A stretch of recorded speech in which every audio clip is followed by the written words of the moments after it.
everyone. This book is called A Bad Kid Christmas. It's by Nick Ruel. I hope you enjoy it.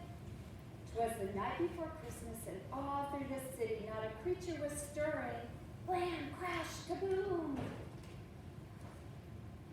Except for Bad Kitty.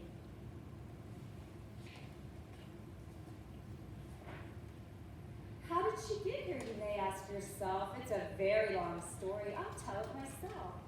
First thing this morning, I awoke to a clatter. I ran down the stairs and asked, "What's the matter?" That's when I found Kitty in the midst of her caper. She tore through the gifts and was covered in paper. The angel was ambushed. The books were all bumped. The cards were all crushed. The drums were all dumped. The eggnog was ended. The fruitcake was flung. The gifts were all gutted. The holly unhung. The icicles injured. The jingle bells jumped. Kris Kringle was kicked. The lights were all lumped. The manger was mauled. The nutcracker nailed. The ornaments ousted. The poinsettia paled. The quiet was quashed, the ribbons ripped up, the star was set swirling, the tree was tripped up, the unicorn ugly, the vixen was vexed, the wreath looked just wretched, the xylophone exed. Our Yuletide looked yucky, my zeal had been zapped when I had found Kitty in the shreds where she napped. Oh, Kitty, bad Kitty, I'm filled with distress. You've ruined our Christmas. Just look at this mess. All of these presents, these were for you. Why did you do it? And Kitty said, you. Though there were presents and bundles and boxes galore, Kitty was angry. She wanted more. She wanted...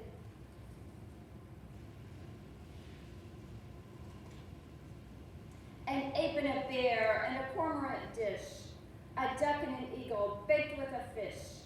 A gecko, a horse, an ibis, a jackal, a kiwi and a lion, and a soup with a mackerel. A narwhal, an owl, and a penguin on rye. A quetzal, a rabbit, and a seahorse in pie. A toad, an urchin, a vole and a whale. A xeris and yak, fried with zebra tail. That does it. I've had it. Just look at this place. I don't care if you're mad. Kitty, you're a disgrace. I've never known someone so selfish and greedy. 'Tis the season, you know, to give to the needy. I'd better start cleaning. What will you do? Do you feel like helping? And Kitty said, "You."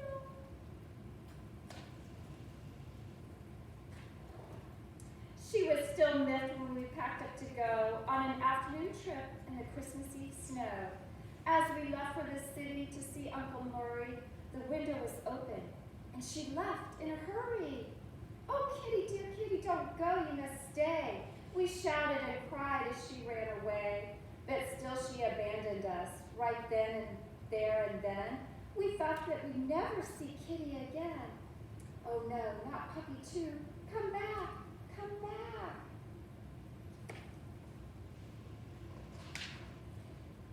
'Twas the night before Christmas, and out on the streets I saw a little black cat with little wet feet.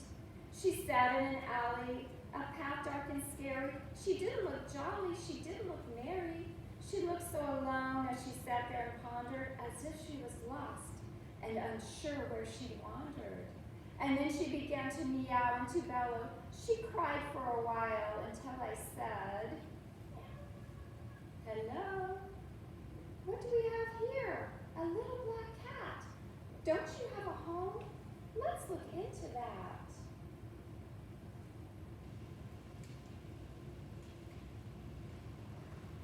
There, little cat. It'll be all right. You shouldn't be out on this cold wintry night. I'll take you upstairs to dry off your fur. Would you like some food? And this kitty said, "Purr." Now my home's a bit empty. Why, it's practically bare, but I still have a little, and I'm happy to share. I grabbed a clean towel to dry off her back and set down a plate with a small, tasty snack. Do you like this old tree, the one on the shelf? Did you know I adorned it all by myself? You won't see any tinsel, not even one light. It only has photos. They're all black and white. Come sit with me, Cat, and let me show you all the folk in my life and the people I knew. Here's my Aunt Agnes, with my brother Bobby, with dear cousin Clancy, and his daughter Dottie. That's Edgar the elder, with my father Frank, next to grandmother Gail, and my husband Hank. These are my in-laws, Ike and Iolana, with their two juveniles, John and Johanna. They each had a kid, Kendra and Ken, and the lineage goes on with Landra and Len. Here's my mother Marge and her lovely niece Nan with her offspring Oscar and her partner Pam. That's Quinn in the quilt, a family heirloom. He's related to Robert, who hails from Cartown. That's my sister Sophie and her twins Tina and Todd with dear Uncle Upton, who had a nose that was odd. That's Vasha, my friend in Afrikaans. She's Walter's wife, and he is my son.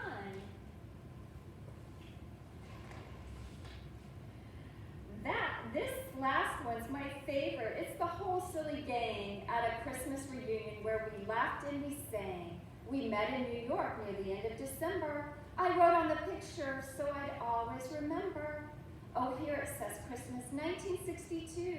We're spending our Yule at the Central Park Zoo. The cat looked entranced while I patted her fur as she stared at each picture there before her. You should know, Cat, that I'm still quite content with only this tree that looks slightly bent. I may not have jewels or a car or a yacht, but I still have my memories, and that's quite a lot. Little Cat, this is what Christmas should be. It's not about stuff from a big spending spree. It's not about presents all over the place. It's not about food or stuff in your face. Like Hanukkah, Kwanzaa, and I-do-see, Christmas is all about family. Home's where the heart is, that's what they say. So I'll bet your poor heart feels miles away. Don't fret, little cat. Wipe off that tear. If we can't find your home, then you can stay here. But I could tell she was homesick. She wanted more. And that's when we heard a scratch at the door.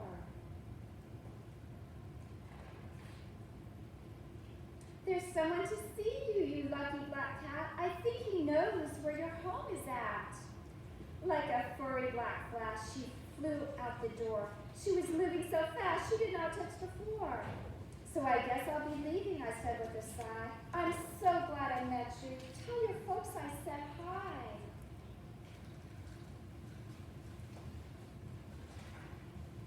So I sat in my chair and I put my tree in my lap and settled myself for a long winter's nap. I was happy to know she had a home of her own. Too bad I'd be spending my Christmas alone. But just when I started to slumber and snore, again I heard scratching at my front door. This cat had come back, like she had something to do. What do you want? And Kitty said, me too.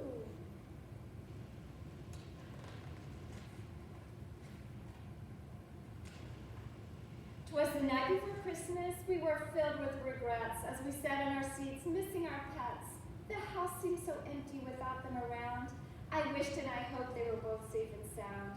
Then onto the door there arose such a knock, I sprang from my chair from the sudden shock. When what to my wandering eyes should appear, but Kitty and Puppy and the lady most dear. They're home, they're home. Christmas is saved. Welcome home, Kitty. I hope you behave. And thank you, dear lady, for bringing them back. I hope they'll stay for a late Christmas snack. And she did, don't you know? In fact, she moved in. Some friends are like family, and she became kin. Up there's her photo. It's high on the tree, wrapped snug in the branches for all to see. So Kitty is home now. I think that she'll stay. She's gone off to bed to end this long day. This story is over. Now that everything's right. Merry Christmas to all. And and to all a good night. I hope you enjoyed that.